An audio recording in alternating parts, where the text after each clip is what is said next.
Selamat pagi semuanya, nama saya Salin dari kelas 11.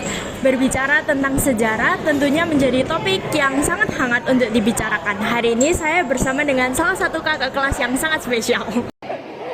Halo semua, nama saya Nila dari kelas 12. Siap untuk diwawancara, Ceh? Siap. Oke. Jadi ini adalah salah satu gambar saat sebuah negara menjajah Indonesia selama 3,5 tahun lamanya. Apakah Cece tahu negara apa yang dimaksud dalam gambar ini? Jepang. Benar sekali. Ini adalah salah satu slogan propaganda Jepang yang dilaksanakan selama pendudukan Jepang di Indonesia. Apakah Cece tahu ini slogan dari apa? 3A. Ya. Jepang Pelindung Asia, Jepang Cahaya Asia, Jepang Pemimpin Asia. Tepat sekali. Nah, selain slogan 3A ini, Jepang pun juga mempunyai slogan propaganda yang berbunyi 8 penjuru dunia di bawah satu atap. Kira-kira Cici tahu nggak itu slogan dari apa? Hapo Ichu.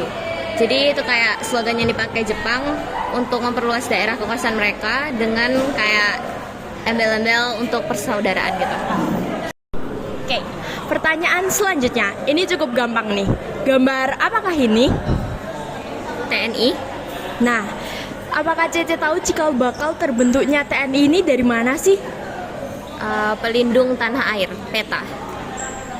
Benar-benar. Nah, bagi teman-teman yang belum tahu, selama masa penjajahan Jepang di Indonesia itu, mereka memiliki struktur militer yang sangat kuat dan juga terstruktur.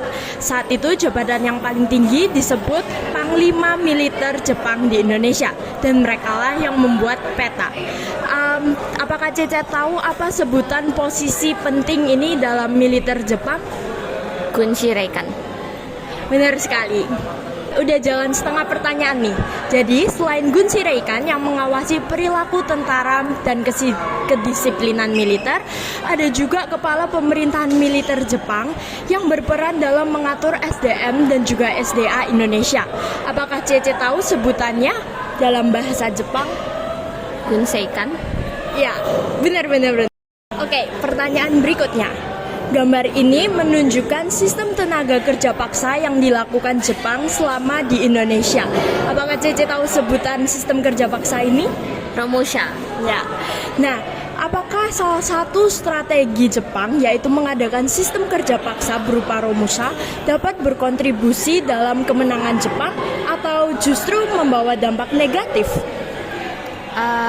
Pastinya kalau dampak negatif itu ada, dan dampak negatifnya itu dirasakan oleh masyarakat di Indonesia saat itu udah pasti kayak, karena mereka kan tersiksa kan akibat dari kerja paksa itu. Nah tapi dalam sisi positifnya itu ya ada juga dari sisi Jepangnya gitu, karena mereka jadi bisa apa ya, melalui Romusha itu kayak jadi alat buat mereka mencapai tujuan-tujuan mereka untuk memperluas kekuasaan. Keren. Ternyata Cece pengetahuannya cukup luas ya tentang Jepang. Kita udah sampai di pertanyaan terakhir nih. Jadi selain membentuk organisasi-organisasi seperti PETA, ada juga organisasi Pusat Tenaga Rakyat atau biasa disingkat menjadi PUTRA. Nah, yaitu berisi Insinyur Soekarno, Muhammad Hatta, dan juga Ki Bagus Hadikusumo. Nah, mereka ini diberikan kesempatan untuk bisa berpartisipasi dalam bidang politik Jepang. Nah, menurut pendapat Cece nih, seberapa penting memberikan kesempatan terhadap setiap masyarakat untuk terlibat dalam bidang politik dan bagaimana hal ini dapat mempengaruhi Indonesia? Kalau ditanya seberapa penting, ya pastinya penting ya untuk melibatkan masyarakat. Namun ya perlu diingat lagi bahwa kesempatan itu masih ada di bawah kendali atau kekuasaan Jepang gitu. Jadi sebenarnya ya Indonesia nggak sebebas itu juga, walaupun mereka mendapat kesempatan untuk masuk ke politik itu. Nah, kalau nggak salah itu namanya kejadiannya tuh Sanyo. Ya, gitu sih. Oke, thank you Cece atas waktunya hari ini. Sampai bertemu di interview berikutnya. Sip, mungkin kalau ada. Oke, bye-bye.